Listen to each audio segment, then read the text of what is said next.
시편 135편 마지막 부분에 이르게 되었습니다.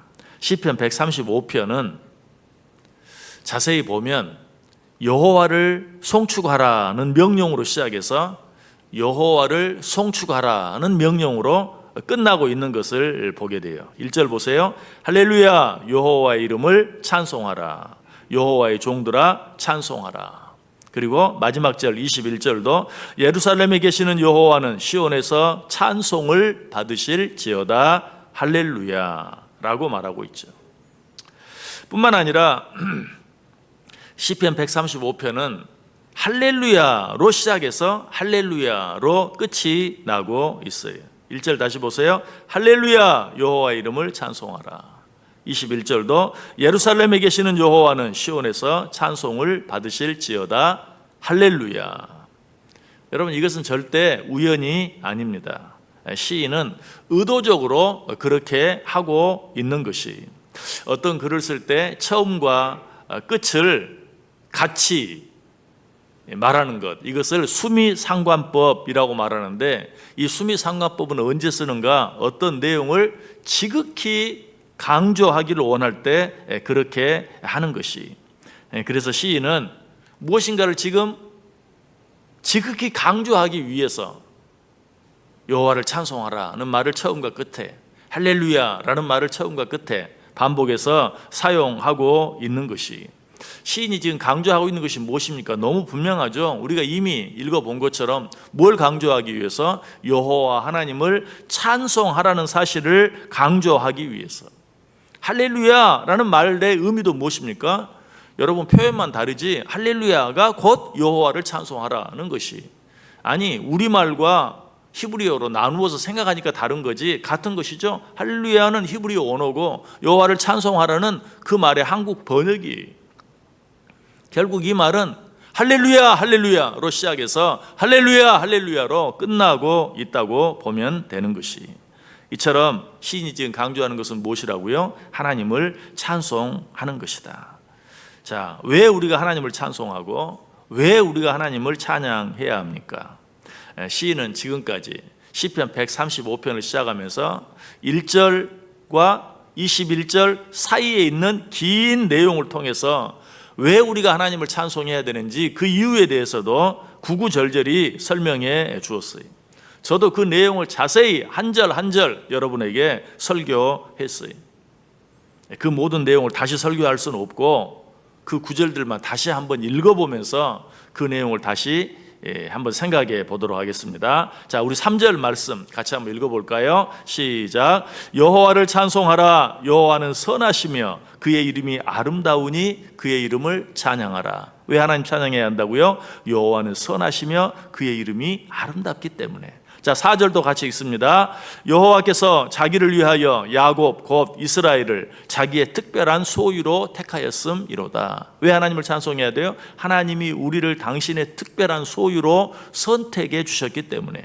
5절 보세요. 같이 읽습니다. 내가 알거니와 여호와께서는 위대하시며 우리 주는 모든 신들보다 위대하시도다. 왜 하나님을 찬송해야 돼요? 여호와는 위대하시기 때문에, 세상의 다른 어떤 신들보다도 위대하기 때문에.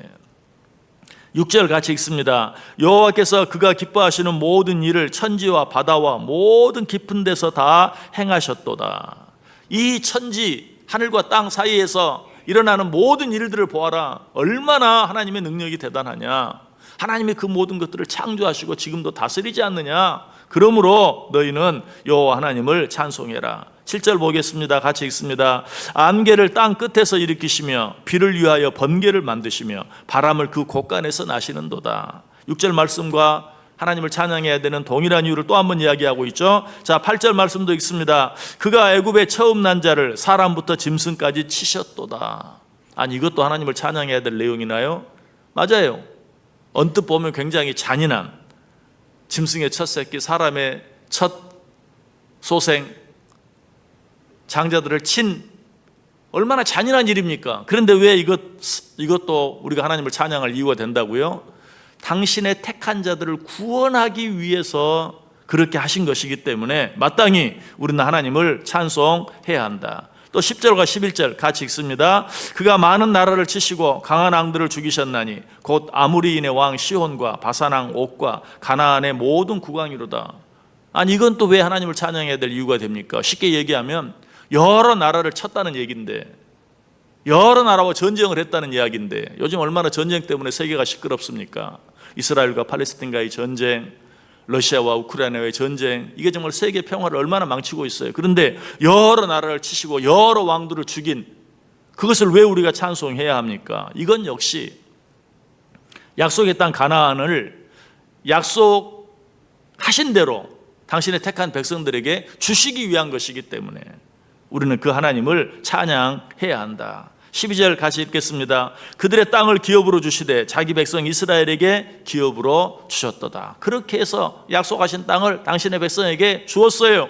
그 하나님을 찬송해야 돼요. 13절 같이 읽습니다. 여호와여 주의 이름이 영원하시니이다. 여호와여 주의 기념함이 대대에 이르리이다. 하나님의 이름은 영원토록 계속될 이름이기 때문에 우리는 그 하나님을 찬송해야 한다. 14절 읽습니다. 여호와께서 자기 백성을 판단하시며 그의 종들로 말미암아 위로를 받으시리로다. 하나님께서 궁극적으로 자기 백성들을 마지막 판단하시고 정말 당신의 나라에 들이실 것이기 때문에 우리는 그 하나님을 찬송해야 한다. 자, 이처럼 우리가 하나님을 찬양해야 할 내용은 너무나 많아요. 아니 그 내용을 다 열거하자면 끝이 없어요. 그러므로 우리는 이 하나님을 날마다, 아니 매 순간마다, 아니 우리가 무슨 일을 하든지 계속해서 영원토록 그 하나님을 찬송하고 또 찬송하며 살아야 돼요. 우리가 일상을 살면서 하나님을 위해 할 수 있는 일, 아니 하나님을 위해 해야 할 일 가운데 이보다 더 귀하고 이보다 더 중요한 일이 없어요. 여러분 왜 그런지 아세요? 그 이유는 하나님께서 우리를 창조하신 목적이 우리들로 하여금 하나님을 찬송하게 하기 위한 것이기 때문에 그래요. 우리가 하나님을 찬송하는 일은 하나님이 우리를 창조하신 창조의 목적이에요. 자, 우리 이 내용 말씀을 통해서 확인해 볼까요? 이사야 43장 7절 말씀 우리 같이 읽겠습니다. 내 이름으로 불려지는 모든 자 곧 내가 내 영광을 위하여 창조한 자를 오게 하라. 그를 내가 지었고 그를 내가 만들었느니라. 하나님이 우리를 무엇을 위해 창조했다고요? 하나님의 영광을 위해.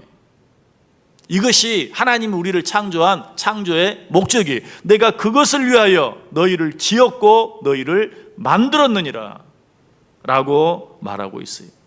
하나님을 찬송하는 것, 그 찬송을 통해 하나님을 영광스럽게 해드리는 것, 그것이 우리를 창조한 목적이라면 우리는 어떻게 해야 되겠어요? 당연히 그 목적을 이루어 드려야죠.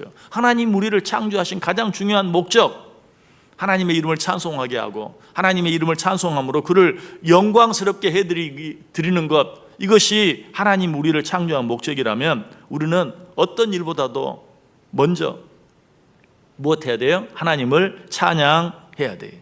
그리고 항상 찬송해야 돼요.